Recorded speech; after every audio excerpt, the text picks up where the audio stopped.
Hi guys, and welcome back to the channel with Toon and Leigh in Thailand. And today is a first for quite some time, almost 2 years. We're doing some Q&A, and we've got 8 questions to get through. Some of you kindly submitted those on our little community tab for us, so we're going to get straight into it. I've written them down. So, FARFETCHED TANGMO. Leigh, what are you near mid and longer term goals for the farm, and how would you rate your progress so far? I like this question. This could be 3 hours long, but I'll try and keep it fairly short. Our long-term goals really is the fishing lake and accommodation. For the progress for that, we're still nowhere near where we want to be. It's all hinging on the lake. We could go ahead and start building the accommodation, but we want to get them in the right situ. So that being said, we really need to get the lake done first. We can't afford to get it all dug out, so the soil has to be repurposed and taken away and repurposed by the people who are digging it. It's such a huge dig. The people that are interested, is too much soil for one of them, so they've got to sort of group together, and then they're just working together, try and find places to use this soil to various projects and so on. The mid-term goals, really our crops. We're happy with the bamboo, the eucalyptus and the palms. The palms are going to take another 1.5 to 2 years.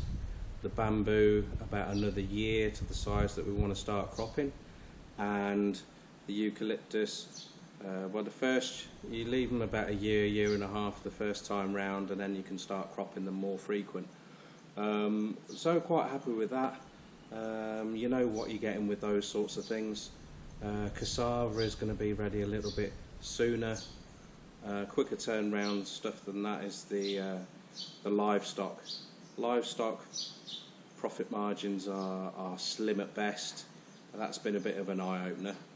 So on the whole, it's a bit of a slow burn, but it's nothing that we weren't expecting. Yes, there's been a few hiccups along the way, and some things have been a bit harder than we anticipated. Profit margins are slimmer than we anticipated, but no, we're reasonably happy with the progress. Everyone knows that we've been working bloody hard to get where we are now, and to me, the bulk of it's done. We've still got some more planting to do with palms and coconuts and more bamboo and things like that, but we're nearly there. We're nearly there. On to the next one, Fidelity question. Leigh and Toon, do you have a plan B or a backup just in case? I think we're on plan Z at the moment anyway, but plan B, if it all went Pete on, well, I don't know whether it can go tits up really, because we've diversified so much. If one thing fails, then the next thing should be alright, and the next thing should be alright. So the livestock, yeah, we're hardly making anything on the livestock. Eucalyptus, how can you not make money on that? Bamboo, you're going to make money. We do all the work ourselves with that. The palms, that we have to wait and see with that. We don't know what the prices are going to be like in a couple of years, and how much work we can do ourselves with that. When the trees get bigger, of course, it's going to be harder to crop those, but we're talking 6 or 7 years down the line before they reach a height that may be tricky for us, but we can always sub that out. A lot of people actually do it as a business, coming and cutting on farms, and then you split the price rather than you cut and take them to be weighed in yourself. So there's always that as the option. As far as the lake goes, if that doesn't happen for any reason, we're going to start offering Ho Season's canal barge holidays. We'll sort something out with that. We can still get it dug and but smaller. Now we've got the outline dug anyway, but we can redesign it it's not a problem. The whole middle doesn't have to be dug out. We can increase loads and loads of numbers of islands on there. So that would be an expense, but it would probably have to be at the expense of maybe only having one type of holiday accommodation or something like that. So that's a plan B for that. Or it could be just left as one giant island in the middle, like a Bear Grylls survival island with very basic accommodation, and you know, we drop you off there for 3 weeks and you're on your own. If the worst ever happened, I don't know.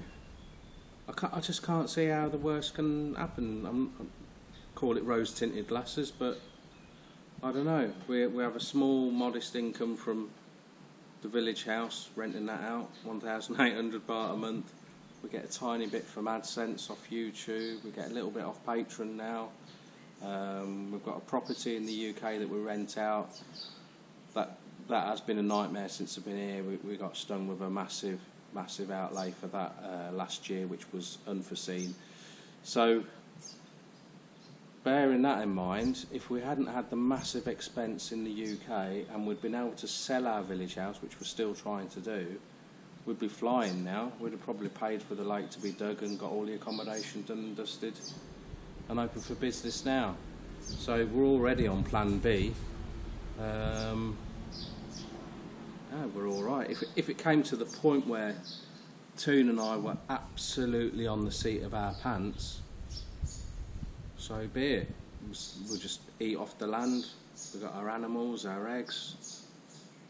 The dogs almost eat for free. We've got no electric, no water. Yeah, we've got gas to pay for a little bit, but we've got our own charcoal. So although we make an incredibly small amount, our overheads are minuscule. The only monthly bill that we have is Toon's mobile phone SIM contract. So, and apart from that, we pay for Toon's mum's electric and water each month. So our overheads are naff all. Really, I suppose the only other one is reapplying for visas, and my 90-day reports pop in there. So we live very cheaply, as you can see from my attire. But we don't care. Honestly, we don't care. We've been living cheaply for years. Back in the UK for 8 years, you know, we hardly spoilt ourselves with anything. It was all long-term plan. You know, when you think, because some people are quite judgmental, where you should have budgeted properly, you shouldn't have come out here till you got enough money. We didn't know that we couldn't sell the village house. Were we naive? I don't know, maybe. We couldn't foresee that the roof needed a whole new on a rental property in the UK. That was unforeseen. So you just take it on the chin and you carry on. We've always done it, and we always will. We never ever dreamt for 1 minute that we were going to come out here and be millionaires, rodders. So we're happy where we are, and we're happy where we're going at the moment. ABUBAKAR Douglas, what camera and sound equipment do you use? Well, I was using my old J1 Samsung for quite a while. When my GoPro Hero 5 was kaput, we got the GoPro Hero 5 repaired, and it's still faulty. What happens, the audio drops out. So let's say I did 5 snippets for this video, 5 little sections. There's a good chance that 1 or 2 wouldn't record the audio for whatever reason, and it's a pain in the arse, but we persevere with it. What sound do we use? We use the built-in shite microphone on the GoPro. But what I've started doing now, because I did one long video and no audio recorded, my bottom lip did hit the floor when I went to edit it. So now, if you can have a look here, I'm now actually recording my audio on here. I think the quality might even be better than the shite built-in microphone on the GoPro, but I'm doing it on the main purpose that if the audio doesn't record on there, There's loads of other ways to improve audio. I know my audio sucks, guys, and thanks for bearing with us. When we use the gimbal, I quite like the gimbal, but you get the motor noise from the gimbal. I need to sort out an external mic for the GoPro. They sting you though. You need to buy a GoPro adapter and then an external mic on there. And just for a tiny little adapter, it's about 25–30 quid. So I've always been sort of like putting stuff on the back burner with recording and editing equipment. I just use the free Microsoft Movie Maker on Toon's old laptop. It's all right, you know. It'd be better to use other stuff, but it is what it is, and no one slags off the videos too much, so it's okay, I think. Right, next one. Great name, Tommy Lager. It's a bit early, but if that was in the afternoon, that'd whet my appetite. Hi Toon and Leigh, are you on a marriage visa in Thailand? I'm thinking of moving to my wife in Khon Kaen. Well, good luck with that, Tommy. I'm sure it's a wise move, mate.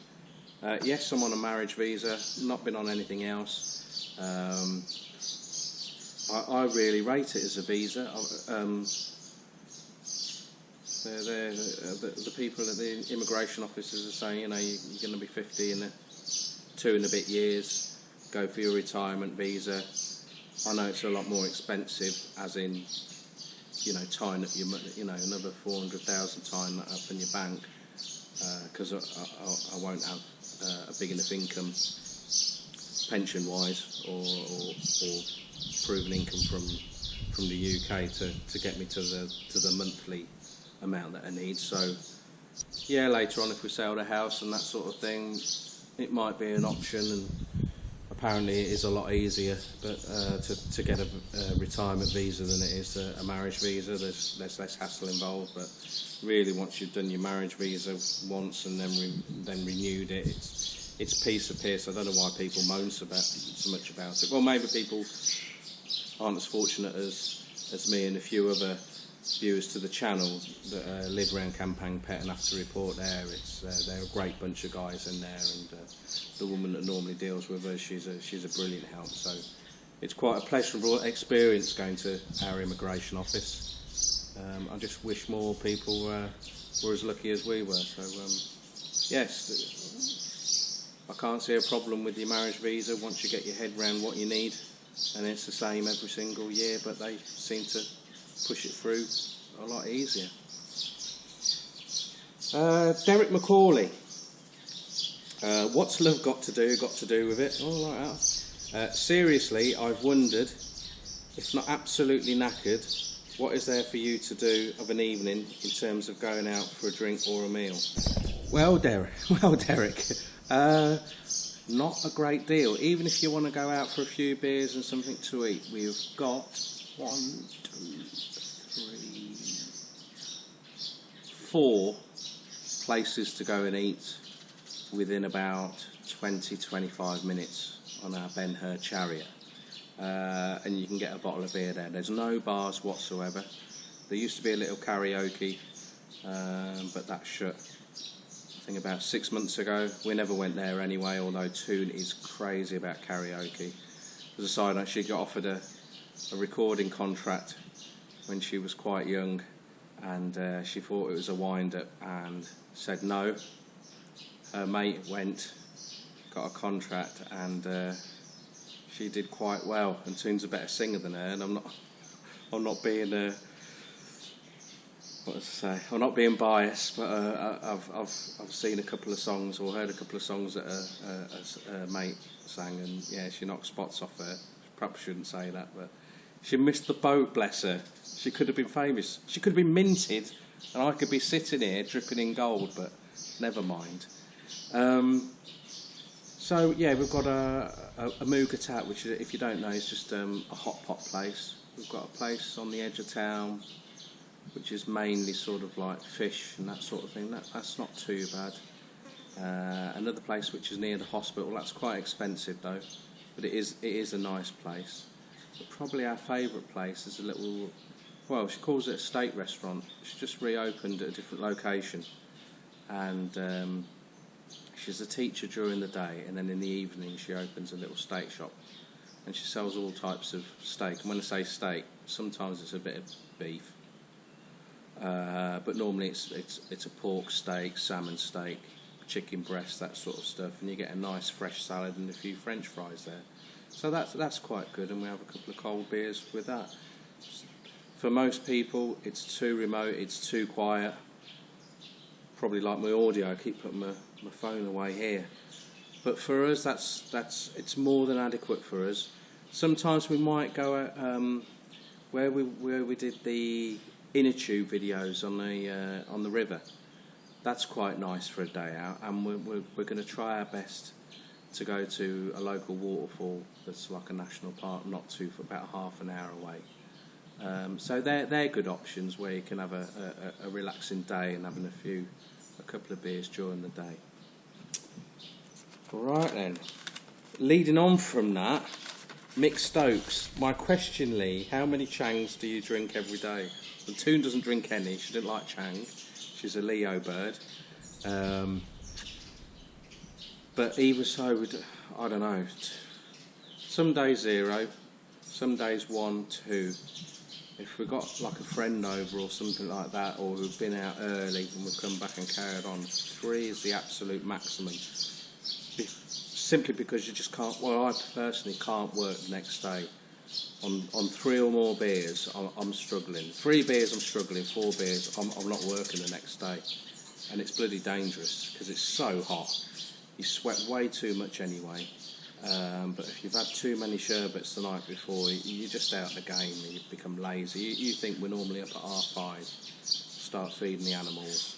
You come back, you have a coffee, a bite to eat, and then you're getting into the heavy stuff. And we're normally doing the big jobs up until about midday, but I would say by about 8:30, 9 o'clock, you are wringing wet. And by that time, I'm using the 2 t-shirt system. So if you're not aware of that, you need to watch my 5 top tips for surviving in Thailand. The 2 t-shirt system. It's an absolute legend. So that's the beer answer. Michael Harris, do you ship khaki Campbell ducklings to the US? I could just say no outright, but I'll say yes, but only boy ducklings, and they're 1,000 baht each. So if you're interested, just drop us an email and we'll send loads out there. We only sell our boy khaki Campbells anyway, joking aside. It's we sell them for meat, but we don't sell many. We presently sell them for 120 baht per drake. You don't need many drakes. So it's supposed to be, but for about every 9 female ducks you have 1 drake. But we only keep we got 2 drakes with a few khaki Campbells just behind the camera near the house, so that we've got some fertile eggs. You don't really keep drakes with females that are laying eggs that you're going to sell, because fertile eggs, they rot quicker, and in this heat we can only fit so many in the fridge, so it's no jigging for the females that are producing eggs to be sold. So, to round off, you've all heard of it, well most of you had, he's been with us for years, Stinking Polecat. My question is, will you be stocking any 3-ounce roach into your fishing lake? As I want to be able to have the British fishing experience in a foreign country. Now, if you're not aware of what a roach is, it's a little silverfish with red fins that you catch in Europe. And it was a joke that has been running for about the best part of a year with him. When we used to go wild fishing and be catching loads of little fish. 3-ounce roach. We're going to struggle to get hold of them, mate, out here. But we've got quite a few native Thai fish that are similar species to roach. I suppose the one that's most similar looking is the jungle perch, but they're more aggressive than those. Other than that, there's the soy, Porpeang, that sort of thing, little silverfish. Some of them have got the red fins, so we'll make sure we got a few in there for you. Some of them only grow to about 3 ounces anyway, so they're good if you're going to bring your 4 metre whip out. There's a double pinky on a size 18 over a bed of hemp. That'll get them in, mate. So I think that's it. It is. That is it. That's gone very, very, very quickly. 8 questions, 5. I think my last question and answer video must be 18, 24 months. I think it was nearly an hour. So hopefully I haven't bored the tits off you that much this time. Just one last thing. It's just popped in my head. Plan B, Plan C, Plan Z, whatever. Some of you may have noticed we've just started releasing a few more little videos on Toon's YouTube channel, and today I'm recording this today, and I'll be uploading a video onto Toon's channel. What you'll notice is some of the videos are very, very similar, or the same videos that we've been putting on this channel, and it's not really just to take the piss. We're trying to get Toon up to speed with how to create and monetize videos, all in Thai. So bless her, if anything happens to me, she can still do something herself. So we did it about 5 months ago. We started doing it. We just got way too busy. Now we've got the heat in the afternoons. I've been going through some footage with her, and today the video that we're publishing is multilingual. So it's in Tinglish, it's in English and Thai. We're not going to put it on this channel. If you could do Toon a big favour, and I know it is a bit of a pain in the arse, in the description, and I'll put it in the top comment as well. If you'd like to watch it, it's another cooking video. If you could watch it through that link, that will take you to Toon's channel, and you can watch it there. If you've ever done YouTubing, and a lot of people that start it don't see it through. I'm just a sucker for punishment. I just like the pain of carrying on. In the early days, it's a frigging nightmare,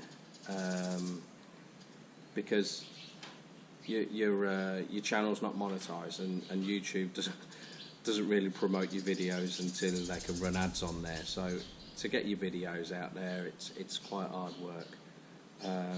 So if you can get on there and just watch that video, or perhaps you've got a Thai wife or Thai girlfriend, and when you sit down to watch me blah-de-blah like I am now, your missus might not have a Scooby-Doo what I'm talking about, with all my terrible English and slang.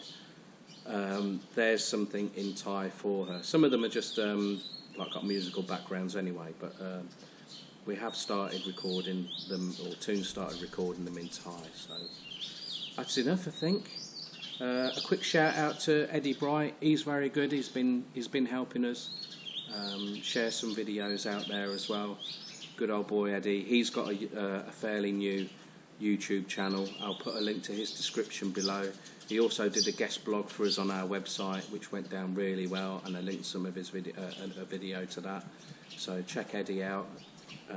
Anyone else that's having a go on YouTube, most of you know I try and help new YouTubers as much as possible, as long as it's not, you know, guys, as long as they're not all in the bar scene and walking street and all that malarkey.